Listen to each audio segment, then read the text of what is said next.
The elevator doors slid open, but instead of the lobby, I was staring at a hallway I'd never seen before, its walls covered with my childhood drawings. It was nearly midnight when I finally left the office. Everyone else had gone hours earlier, leaving the building hollow and silent. I was exhausted, my head foggy from staring at a glowing monitor all day, and I just wanted to get home. The elevator arrived with a soft ding, its doors parting to reveal the same steel box I rode every night. I hit L for lobby, leaned back, and closed my eyes. But the ride felt wrong. Too long. The screen above the doors flickered, then went dark. My stomach tightened. When the doors opened, it wasn't the lobby. It was a hallway I'd never seen before. Dim lights buzzed overhead, flickering in places. The walls were covered from floor to ceiling in paper, drawings, hundreds of them, each one pinned neatly in rows. I stepped forward, uneasy, and felt my throat go dry. They were mine. Drawings I hadn't seen since I was a child. Sloppy crayon houses, scribbled stick figures, monsters with jagged teeth. Even the shadowy figure I used to sketch after my nightmares, its body a mass of black lines. I backed away instinctively, but the elevator dinged behind me, like it was urging me to make a choice, leave or step inside. I moved forward. The deeper I walked, the darker the drawings became. Smiling faces were replaced with hollow-eyed figures, entire pages filled with thick black scribbles, doors drawn over and over, violently crossed out. Then I froze. Pinned to the wall was a drawing of my office, my desk, my lamp, even the chipped coffee mug I'd left there that night. And behind the desk was a figure, tall, faceless, drawn in heavy black strokes. The hairs on my neck rose. I spun around, certain something was behind me. Nothing. Only the silent corridor stretching back toward the elevator. When I turned forward again, the drawings had changed. They weren't old childhood sketches anymore. They were new. Pages showing me walking this hallway. Me under the flickering lights. Each picture closer, more detailed. Until the last one showed the back of my head, exactly as I stood in that moment. That's when I heard it. The sound of a pencil scratching across paper, slow, steady, coming from farther down the corridor.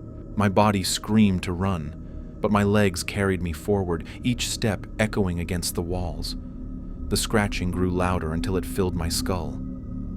And then I saw it. At the very end of the hallway, hunched over a desk beneath a dying light, was a figure. Its back was to me.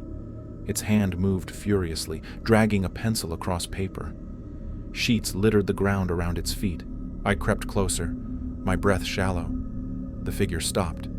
Its hand froze mid-stroke. Slowly it turned its head, just enough for me to see its face. My face. Older. Hollow, sleepless eyes, skin pale and thin, stretched across my own features. My mouth twisted into a faint, knowing smile as it slid the paper across the desk. It was a drawing of me, standing at that desk, staring at myself. And behind me, drawn in thick black strokes, was the faceless shadow from my childhood nightmares. I spun around. The hallway was empty. When I looked back, the desk was gone. The figure was gone. The drawings had vanished. The walls were bare concrete. I ran. I sprinted back into the elevator, the doors slamming shut. The car descended, humming softly, and when the doors opened again, it was the lobby. Everything normal, everything ordinary. But as I stumbled outside into the night, my phone buzzed in my pocket. A notification from my gallery. I pulled it out. A new photo had appeared. It was me, standing in the hallway of drawings, taken from directly behind. And as I stared at it, the screen flickered. Another photo appeared, me, outside the building, staring at my phone. The angle was over my shoulder, which means someone, or something, was still standing right behind me. When I got home from school, my parents looked at me like I was a complete stranger, and every family photo in the house had been changed to erase me. It had been a normal day. Math test, cafeteria lunch, a long bus ride home.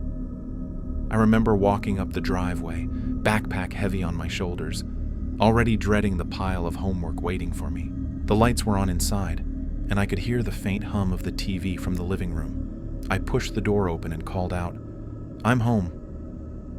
No answer. That wasn't unusual. Sometimes my parents were busy.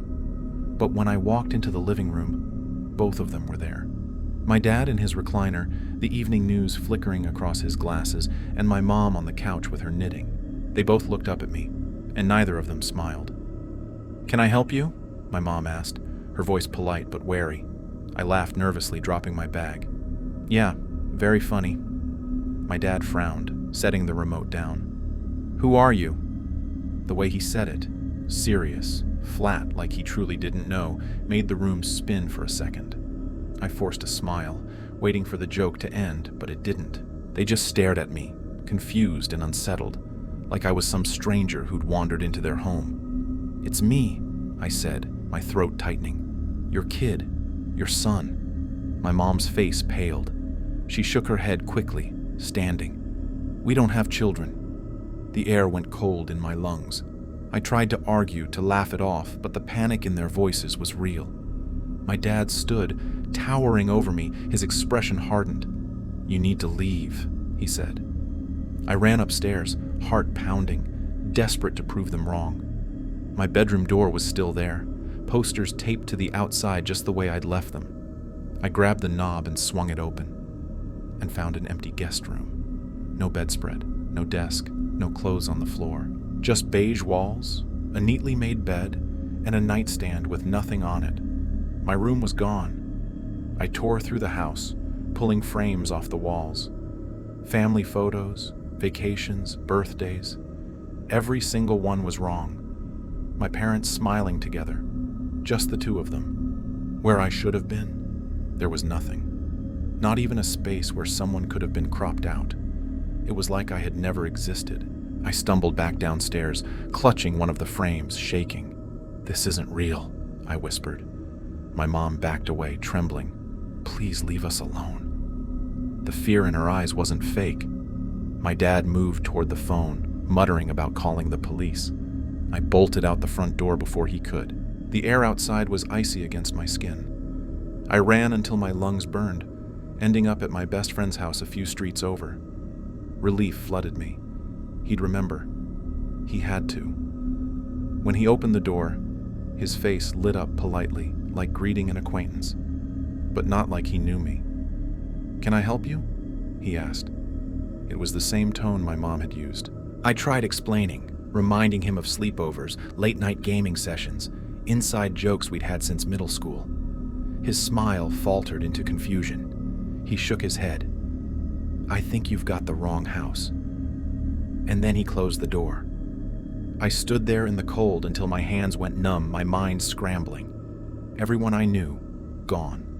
My identity erased.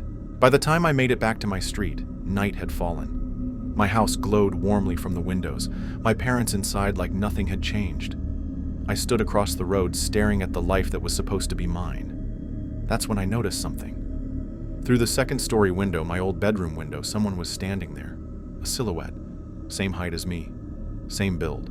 They turned slowly, and even from the street I could see it. My face. My exact face. Staring back at me with a faint, knowing smile. The curtains closed. And now, I don't know if I was replaced, erased, or something worse. But every night since, I've stood outside that window, staring into the house that should be mine, watching me live the life I no longer have. It started on an ordinary Wednesday. I had an exam, overslept, and barely made it to campus on time. The whole day was stressful, exhausting, and by midnight, I collapsed into bed, grateful it was finally over.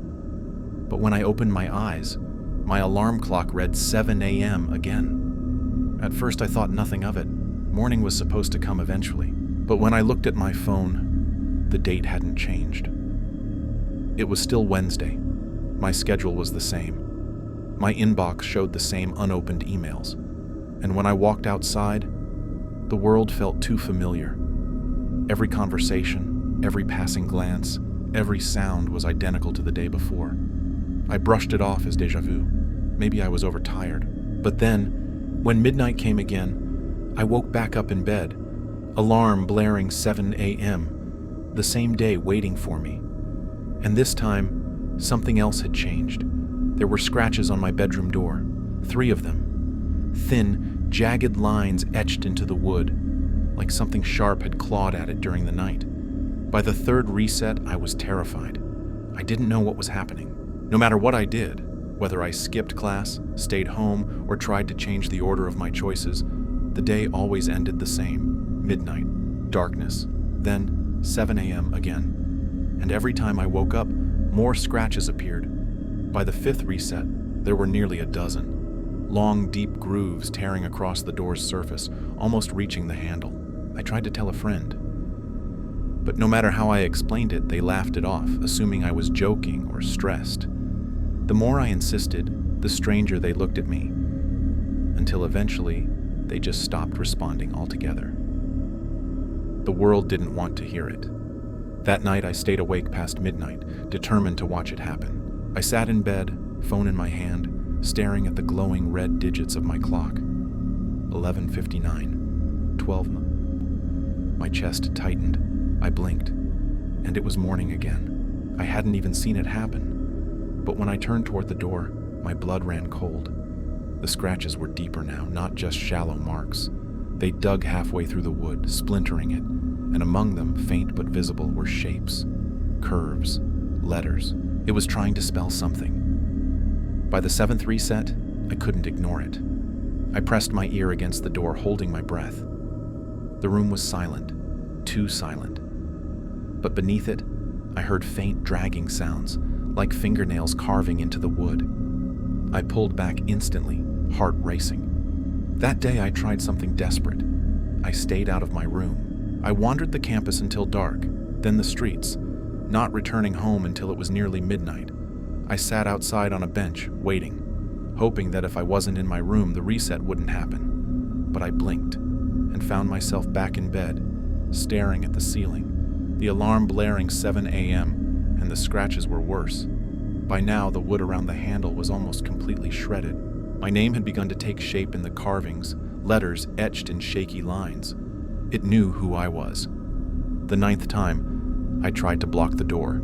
I pushed my desk against it, stacked chairs, even wedged the frame with books. It didn't matter. At midnight, it reset. The barricade was gone. The scratches were worse. Last night was the 11th reset.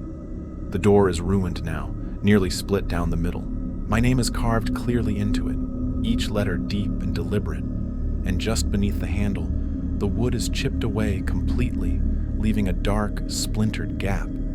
Like something on the other side is almost through. It's 11:54 p.m. as I write this.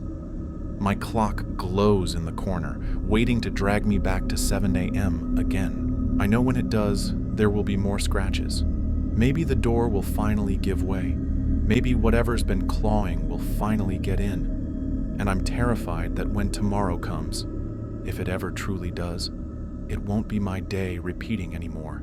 It'll be theirs.